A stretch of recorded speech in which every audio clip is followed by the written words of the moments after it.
बढ़ते अगली खबर की ओर। देश के 7 राज्यों की 13 सीटों पर हुए विधानसभा उपचुनाव में एनडीए को 2 ही सीट मिली है। 10 सीटें विपक्षी गठबंधन के खाते में गई है। बिहार के रुपौली में भी सत्ताधारी जेडीयू की हार हुई है। हालांकि बिहार में विपक्ष को भी हार का मुंह देखना पड़ा है और निर्दलीय की जीत हो गई है। अब रुपौली सहित उपचुनाव के नतीजों पर सियासी वार पलटवार लगातार जारी है।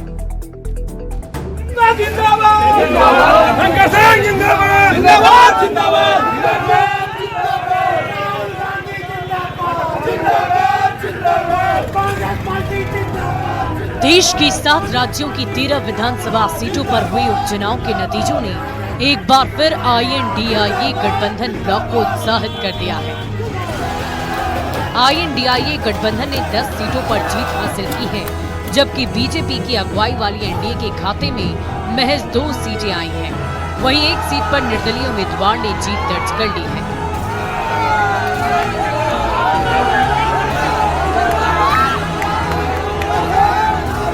लोगों को जानकारी हो गया है कि देश का मूड और जनता का मूड क्या है। जो मोदी मैजिक चलता था वह मोदी मैजिक आज के तारीख में ध्वस्त हो चुका है। रुपौली सहित देश भर की 11 सीटों पर एनडीए उम्मीदवार की हार हुई है। रुपौली में तो बहुत बड़ा उलटफेर देखने को मिला। निर्दलीय उम्मीदवार शंकर सिंह आरजेडी के साथ साथ सत्ताधारी जेडीयू के उम्मीदवार को भी हरा दिया। उपचुनाव के रिजल्ट पर अब राजनीतिक बयानबाजी लगातार जारी है। रिजल्ट पर आरजेडी सहित आईएनडीआईए ब्लॉक के नेताओं के इतराने पर बीजेपी प्रवक्ता शाहनवाज हुसैन ने कहा है कि उपचुनाव के रिजल्ट पर इतना इतराना ठीक नहीं, जबकि जेडीयू के प्रदेश अध्यक्ष उमेश कुशवाहा ने कहा है कि उनकी पार्टी हार की समीक्षा करेगी। देखिए, बाईपोल जो होते हैं वो स्थानीय मुद्दे पे होते हैं, उसका कोई देश में व्यापक वो प्रभाव नहीं होता है, न देश की चर्चा होती है। लेकिन जो परिणाम से हम लोग घबराने वाले नहीं, बहुत कम अंतराल वोटों से चुनाव हम लोग हारे हैं। तो किस कारण हम लोग चुनाव हारे हैं, उसका मुख्य कारण लेकर विस्तृत जानकारी हम लोग ले रहे हैं।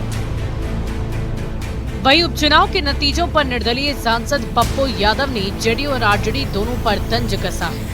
पप्पू यादव ने कहा है कि जनता का आरजेडी और जेडीयू दोनों से ही मोह भंग हो चुका है। इसकी वजह है कि जनता के लिए काम न करना।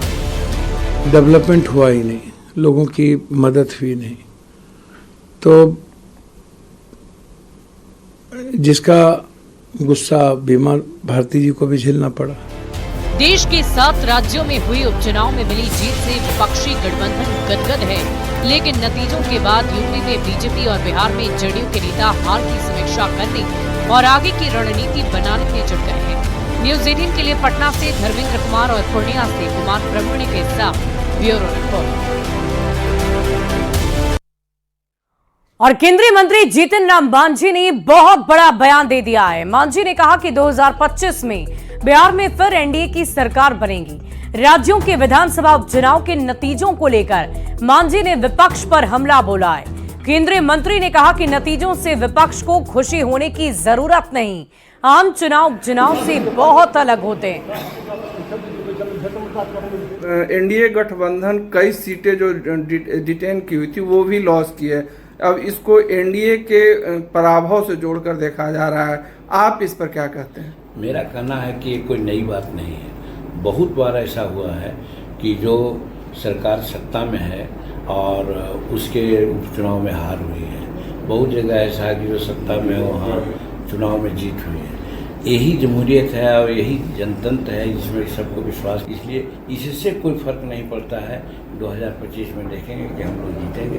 बहुत जगह ऐसा हुआ है उपचुनाव में हारे हैं, लेकिन जनरल चुनाव हुआ है तो सब जीत गए। तो इसलिए 1-2 सीट हारने और जीतने से कोई फर्क नहीं पड़ता है। हम कहना चाहते हैं कि एनडीए मजबूत है। और किशनगंज